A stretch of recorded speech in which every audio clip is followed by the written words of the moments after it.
Welcome to the Infrastructure Podcast. My name is Anthony Oliver, and today we will be exploring the role that investment in infrastructure can play to accelerate the global journey to net zero.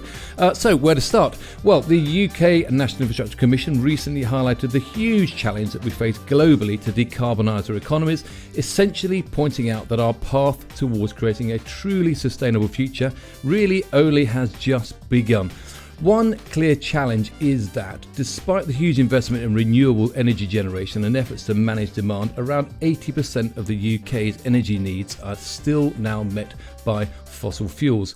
However, the NIC added that decarbonising our economies, the way electricity is generated, our homes are heated, our vehicles are fuelled and the industry is powered, really is highly achievable, provided, of course, that we act now and act fast. It's a massive challenge for the UK and a massive global challenge for sure. But it's a challenge that I hope my guest today will be able to shed some light on. He's just published a report titled Closing the Sustainable Infrastructure Gap to Achieve Net Zero, and that highlighted a $64 trillion global shortfall between the current investment policies and those required by governments around the world to meet the $139 trillion investment needed to achieve those net zero targets by 2050. And the UK, he points out, is one of the countries that really needs to raise its game. So let's hear some more. It's my pleasure to welcome Chris Lewis, Global Head of Infrastructure at consultant EY, to the Infrastructure Podcast. Chris, welcome. Anthony, thank you very much. It's a pleasure to be here with you. Great. Well, Chris, as I say, the National Infrastructure Commission has just set out a fairly bold strategy for the UK's infrastructure priorities. Your report urges a doubling of current global annual investment and specifically states that the UK requires the largest increases in annual investment. I mean, is the NIC's plan on track to close your gap? We need to spend a lot more to deliver net zero. That's what the report shows. For the UK and for Europe, that's 2.6 times the level of annual spend that we have at present. So the NIC report is a strong intervention. However, we need that commitment and national plan to have a massive increase in the level of spend and the number of projects that are going to deliver net zero. And that's true for the UK. It's also true for most of the rest of the world, as our report shows. Yeah. Well, I mean, given the pressure globally on every nation's finances, I mean, how realistic is your recommendation that annual global spending on infrastructure increases from the current, I think you reckon 2 billion to 5 billion?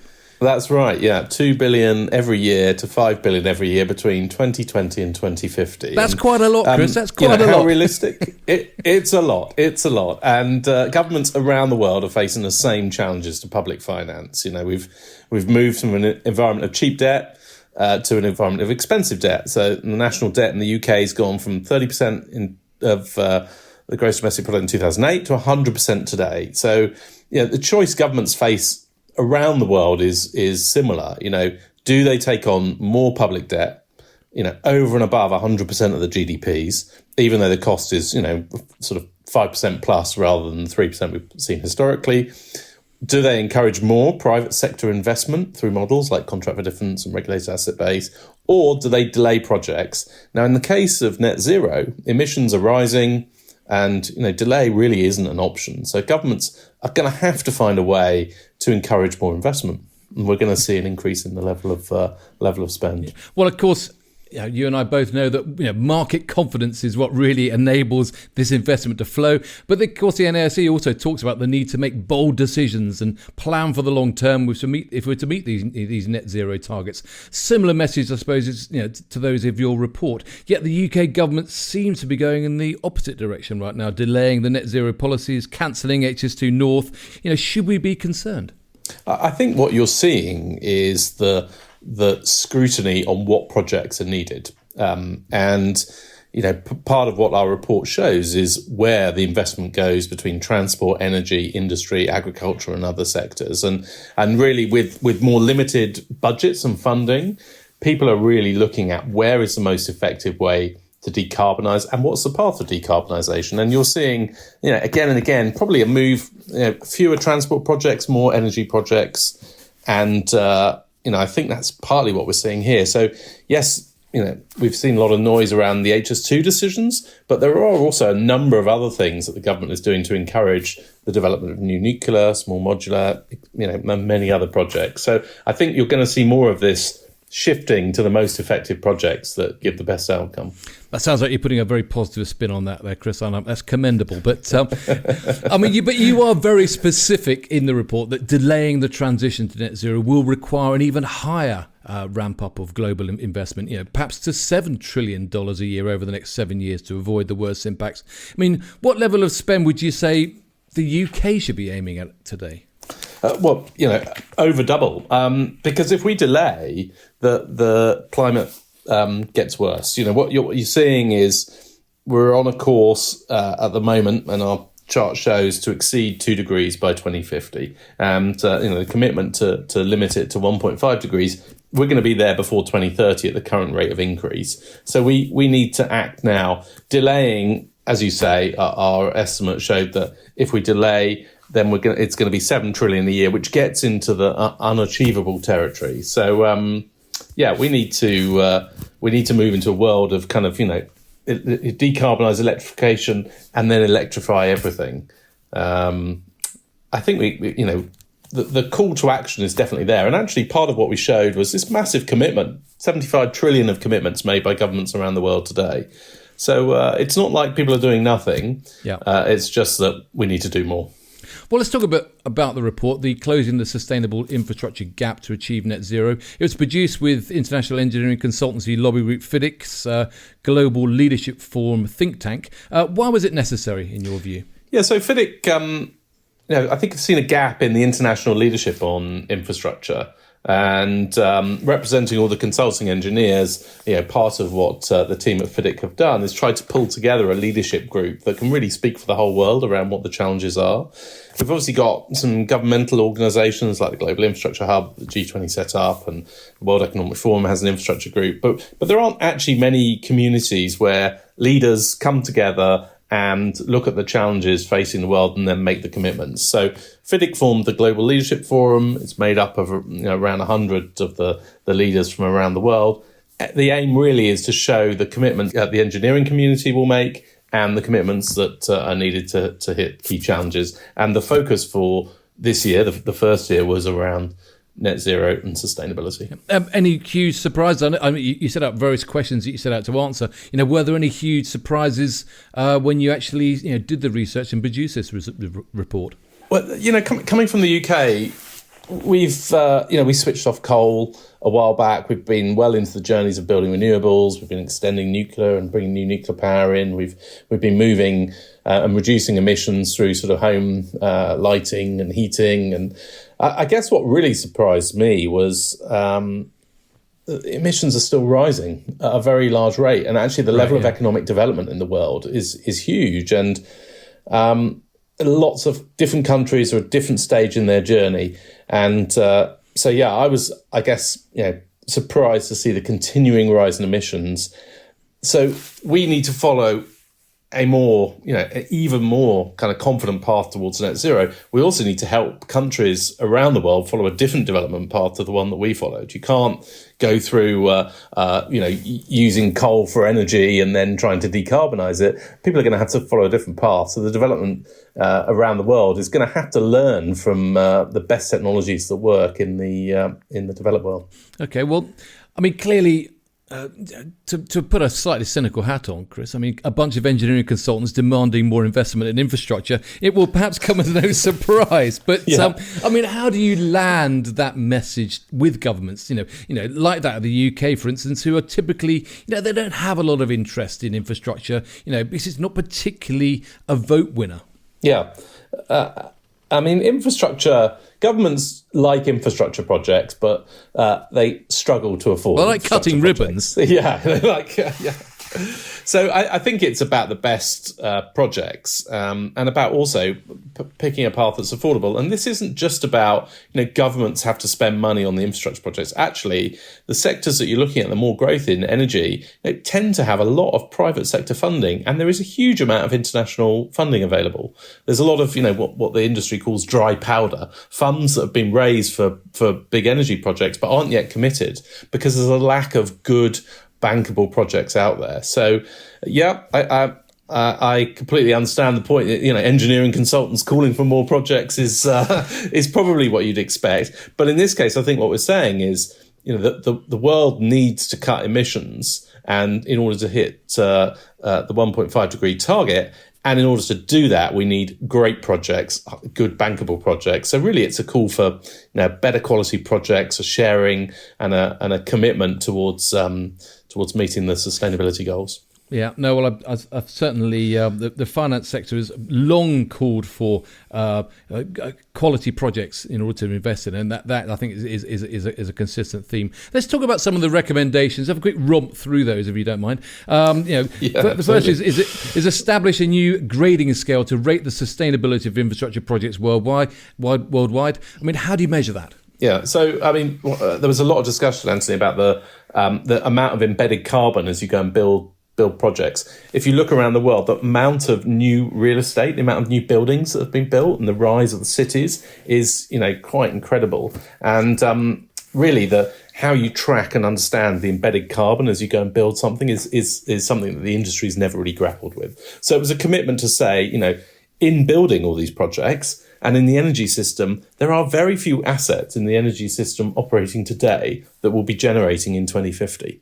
So we're essentially building a whole new system. So in building that, we need a really good grading scale. We need to understand the efficiency of projects, and we need to make sure that by building a load of things to address net zero, we're not making the problem worse. I suppose that leads to the second recommendation, which is define a clear pathway to achieve net zero in each country and prioritise the projects where maximum emission reductions can be achieved. I mean, who does this? I mean, how do you propose to navigate, the politics of each country, and the decisions that each country has to make?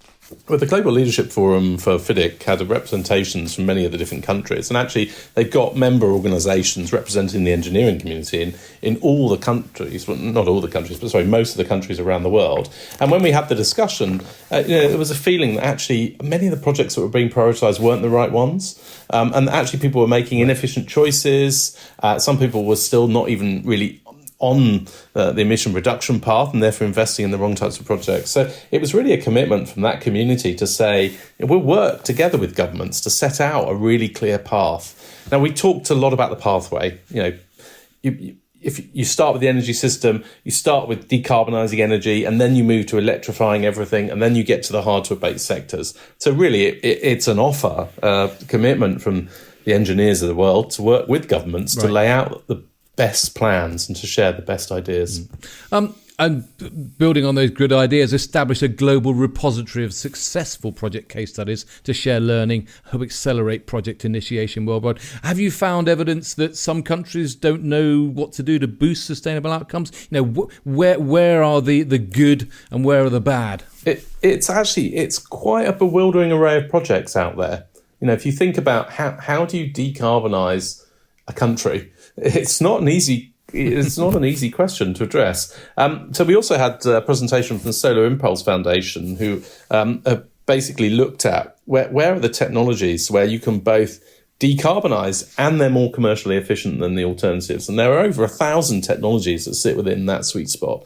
So they're both cheaper and they don't create carbon. So I think it's a question of picking the best project. Now, clearly for some, more solar and renewables, for some that'll be hydro, some will be on the nuclear. In many cases, transportation, sometimes it's heavily urbanised transport, sometimes less urbanised. So there are different flavours for different countries. But it's basically helping to navigate through the huge array of projects to try to pick out the best, both commercially viable and better for the planet. Okay.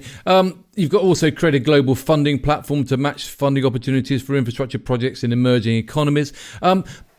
Is that something which the World Bank might drive, or is a new body required to sort of match the build confidence and match capacity? I think there are, the involvement of quite a few of the multilateral development banks. They play a key role in this. I think this was a recognition that when we looked at where the spend needed to be made, a lot of it was about doubling the spend in the developing countries that are currently making the emissions.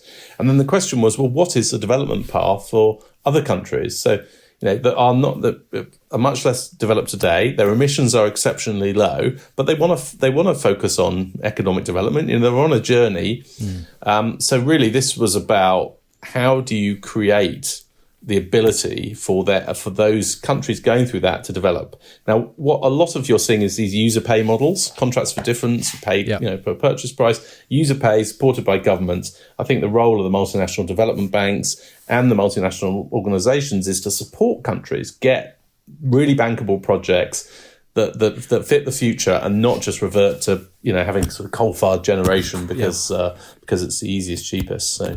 Well, that leads into the last one, which is your call to champion a sustainable financing ecosystem to influence policymakers and attract more private investors to accelerate project delivery. It goes back to what we said earlier. I mean, is there a shortage of investors for sustainable projects, or is the shortage really one of deliverable projects? The commitments made by government, 75 trillion, huge commitments. We've seen it in the Inflation Reduction Act in the EU. We've seen it in the UK. But it's hitting the boundaries of affordability of public sector. And that means we need to get the private sector to commit. And we need to, we in EY, we work a lot with projects to make sure they're bankable. So it's making sure that these projects are bankable, that they can attract the investors, and that you promote good projects. As you said earlier, that there is a lack of good bankable projects for the investment community. Right, yeah. There's not actually a lack of money. So, governments have committed 75 trillion. They also have a role to ensure that the remainder of projects can get off the ground because they've can attract private finance. Well, sustainable infrastructure is good for everyone's pension fund, etc., I'm sure. So let's talk a bit about you, Chris. You're EY's global infrastructure leader, steering EY's advice to clients across the energy, travel, connectivity and utility sectors. Bust the myths for us. What do you actually do then? Yes, it's a good question, Anthony. And often we get asked that, what is the role of EY for infrastructure projects? Our role is the kind of key advisor to the organisations that are developing the major infrastructure. So it's our role to build a really strong business case, strategic case, the economic case, the commercial case. So to make sure that we've got, we've optimized the types of projects we're investing in and we pick and select the best investments. And then secondly, in order to then go and deliver that, you have to make sure that that project is financeable. So you have to build a strong credit basis for it. You have to make sure that the capability is in place to deliver it. And often that means creating new companies or working with the existing to create a joint venture or some sort of delivery vehicle, and then procuring the partners and setting up the environment. The other factor is, the high role of digital plays in these projects, which is a task for everyone. But, part of our role is making sure that is maximised in the setup. So, the role is key advisor. Our job is to set up and finance the best projects out there. Okay, it's a role you took on having previously run the UK infrastructure business. But so what's the main difference, apart from more travel, I imagine, or maybe more Zoom meetings, more Teams meetings? I don't know. What's the difference between switching to a global role at EY? Yeah, I mean, it's definitely a factor of Teams meetings early and late in the evening. But it's actually, it's been a really interesting process. So the UK, as I said earlier, we've made great strides in net zero. We've got lots of private sector involvement. I've learned, a huge amount in the UK, but going into other countries, you really see some areas of expertise. The French have got a very good integrated power system, the city building in Singapore and Hong Kong, and how they use transport developments to build sense of place, the ambition that you see in the Middle East with projects like NEOM, the urgency of moving, relocating Jakarta into Nusantara. You see these huge amount of really interesting and innovative and different projects. And I think that's the bit about bringing the best of everything in the world. It's been a fantastic journey. I'm about 18 months into it. And I feel like I'm really learning a lot as I go around. Good stuff. Well, delving back into your career, it started in the energy sector. I mean, clearly energy transition is a major part of the drive towards net zero. I mean, to what extent would you say that vested interests in the energy sector really are holding back that transition, or is it the other way around? Well, I think the energy sector wants to make that transition. And, this phrase of electrify everything, how do you electrify everything? Yeah. And it's not easy. You've got, just take the example of heat, you can't move everyone to electrified heat without a massive increase in the availability of generation production and the ability of networks to deal with it. You can't move everyone into electric vehicles without the electric vehicle infrastructure and similarly creating it. So what are the things holding it back? I think, firstly, it's electrify everything means it's a very different role for electricity. It's not just powering lighting, it's powering heat, cars, transport, mobility, all kinds of different things. The second bit is, there are many different aspects. The connections are holding back many of the renewables. So, it's a challenge we see a lot in the UK. There's the scale of change in the sector. If you're changing all your existing coal generation and gas generation, then that's a huge investment program. So, there are many different challenges to get through in order to meet the sort of sustainable energy system that is able to support many different aspects of our life. Yeah. I mean, you've been at EY for 18 years. I mean, what keeps you there, Chris? What keeps you there? Yes, I love working at EY. We have a tremendous sense of purpose. The building a better working world and sort of living through. What our role is to help society to deliver the right things, and that it's that sense of purpose that builds strong trust with clients. This is our role. We're working for the general good, and then of course the great people. So, you take on difficult challenges and you've got a fantastic team. We've got nearly 400,000 people globally. And when I go around to different regions in the world, there are fantastic teams in many, many countries around the world who I get to work with, which is an absolute pleasure. That 400,000 people around the world, Chris, it's an extraordinary size of the business. Yes, it's amazing, isn't it? I mean, your background though is in economics. I mean, what makes a good infrastructure consultant? What makes a good member of that 400,000 strong band of folk? Yeah, infrastructure projects, well, they're complex. You need to bring in together, commercial, strategy, engineering. You need to integrate lots of different capabilities.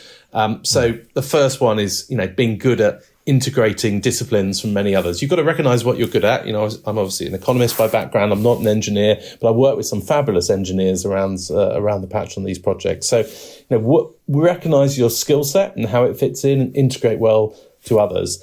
And then also the ability to kind of accelerate and go through the different phases of projects. I've been in project development for quite a few years, and you had that early phase development, then the scaling up development through to financial close, and then accelerating through to delivery, and then getting into commissioning. So I'd say it's that ability to work with many different capabilities and knowing when to accelerate, because in most cases you're under pressure to go faster on projects. Okay. Well, CVs to Chris if you're interested. Let's look at some eye-catching issues that the report raises. I mean, you reckon 139 trillion it needs to be invested in sustainable infrastructure to reach the net zero targets globally by 2050. It's a huge and in many ways unfathomable number. I mean, how do you get to that figure? Well, yeah. So we used our economists with the global equilibrium model that we have, the EY GEM model, and that maps out both the carbon emissions, the expected policies that are currently in place, and then lays out what needs to be delivered. So that was the heart of it. It was the methodology underpinning it, and it's a global model. It runs based on the current levels of GDP and projections and many different assumptions underpinning it. So it was used through that model. It's assuming all the commitments that have been made in the policy announcements to date. And it's, been a pretty complicated, big Excel beast, as you can imagine. But it's robust. It's robust. Yeah. I mean, the report makes lots of, it raises various issues. For start with, we talked about electrification of the global energy supply, but it also says alongside decarbonising industry and transport, you mentioned the need to retrofit our building stock. I mean, clearly it's an obvious win, but it's a huge challenge. I mean, any thoughts how we could in the UK, for instance, accelerate this, decarbonisation of our building stock? Yeah, there are some amazing technologies on building optimization, actually. And there were some really great case studies. We talked about quite a few of them when we got together with the Leadership Forum about, evidence where people have gone through massive emissions reductions through better optimization of buildings. I was listening to something earlier, trying to get a program on the radio, trying to give advice to homes. It's pretty complicated, both in a commercial building setting and in a home setting. Like, what is the best way to decarbonize? Is it, obviously replacing light bulbs was a pretty easy stuff, but how do you get distributed generation? How do you use switching? What do you heat rooms? So what you see is some fabulous projects that have amazing results with existing buildings and optimization. And I think we need to see more and more and more of them. They're commercially viable and they're good for the planet. So wider adoption of that. But of course, as the NIC recommends, there's going to be a lot of public money needed to support the decarbonisation of heating systems over the next 15 years. I mean, they suggest 3 to 12 billion a year. Is that something you agree with? Do you see it the scale of that sort of scale of investment being achievable? Yeah, I think, again, there's something about encouraging the investment in areas, and there's also something about highlighting where the investment pays back for itself. But what is the timing and payback for home insulation? There was an incentive scheme that the UK had in place for it a while back. There's probably many things out there, actually, that people just don't know about or are not applying that will pay off in a relatively short period of time. So I don't think this is all subsidy, but I certainly think the subsidies will help, and the encouragement and sharing information and the prompters. We've seen a lot of that in the Inflation Reduction Act. Creates little commercial incentives to try to get people to start on the journey. Yeah. Of course, a lot of it all comes down to politics. I mean, Sir John Armitt said that many times, the National Infrastructure Commission, that you can't, they're umbilically linked, politics and infrastructure. You can't separate them. But we've also heard a lot about the confidence-knocking nature of decisions such as the U-turn over HS2. I mean, how do you see that? Be honest. Is it a sensible and pragmatic decision, or is it a vindictive vote-seeking mistake? I think this is governments trying to get the most out of the return, and the public sector affordability under massive pressure because the cost of the public debt has doubled, and that means people are switching more towards energy projects, more towards minimising, if they can, the public sector involvement. I think what you're seeing here is this playing out about we're not cancelling everything. We're moving forward. We're creating a carbon capture industry. We're creating a new nuclear industry. We're creating a whole series of things, but we can't afford all of it on the public purse. Difficult decisions being made all around the world, so and continue to be, I'm sure. Well, of course, Labour is reviewing that decision. It's also putting together its own plans for sustainable infrastructure in the UK. I mean, what do you need to hear from the opposition, for instance, about them accelerating the outcomes from their plans? I think what we need is clarity around what is the whole system plan for the infrastructure we need. What are the government going to commit to deliver, and what are they going to enable the private sector? What are the mechanisms and support that are going to happen to get that? I think one of the challenges, you looked at the fifth round of offshore wind, which set the cap at £44 and therefore got no respondents. That's a real miss. We need more renewables in the system. Yeah, they need connection, but they also need something that's able to fit within it. So I think I'd say we need, firstly, a clear plan of what we think are the key projects we need. And secondly, clarity around, is the government going to pay for it, or is it going to enable the private sector to pay for it, so that we can get these things under development as soon as possible. Right. Because, of course, as John Armitt says, the hardest part is, of course, turning policy into delivery on the ground. I mean, any advice, beyond what we've just said, to actually make this happen, make that policy turn into delivery?